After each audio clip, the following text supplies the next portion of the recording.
কোয়েল পাখি হঠাৎ ডিম পাড়া কমিয়ে দেওয়ার কয়েকটি সাধারণ কারণ রয়েছে।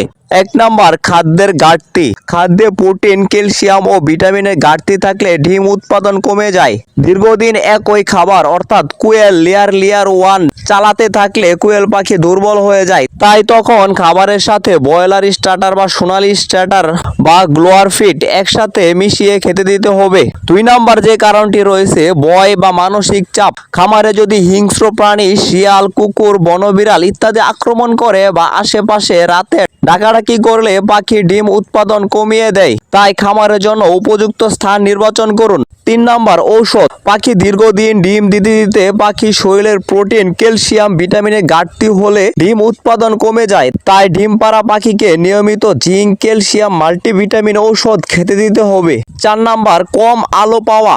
কোয়েল পাখি ডিম পাড়ার জন্য প্রতিদিন অন্তত 14 থেকে 16 ঘন্টা আলোর প্রয়োজন।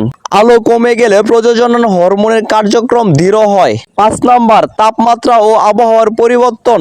অতিরিক্ত গরম বা ঠান্ডা ডিম পাড়ার হার কমিয়ে দেয়। তীব্র বাতাস বা আর্দ্রতা পরিবর্তনেও প্রভাব ফেলে। 6 নাম্বার, মানসিক চাপ। খাঁচা পরিবর্তন, পরিবেশে হঠাৎ শব্দ, নতুন পাখি যোগ হওয়া বা অতিরিক্ত ভিড় সবই স্ট্রেস তৈরি করে। স্ট্রেস হলে পাখির প্রজনন ক্ষমতা কমে যায়। 7 নাম্বার, বয়সের প্রভাব। সাধারণত কোয়েল পাখি 5 থেকে 6 মাস বয়সে সর্বোচ্চ ডিম পাড়া শুরু করে। আবার 12 থেকে 15 মাস পর ধীরে ধীরে ডিম পাড়া কমে আসে।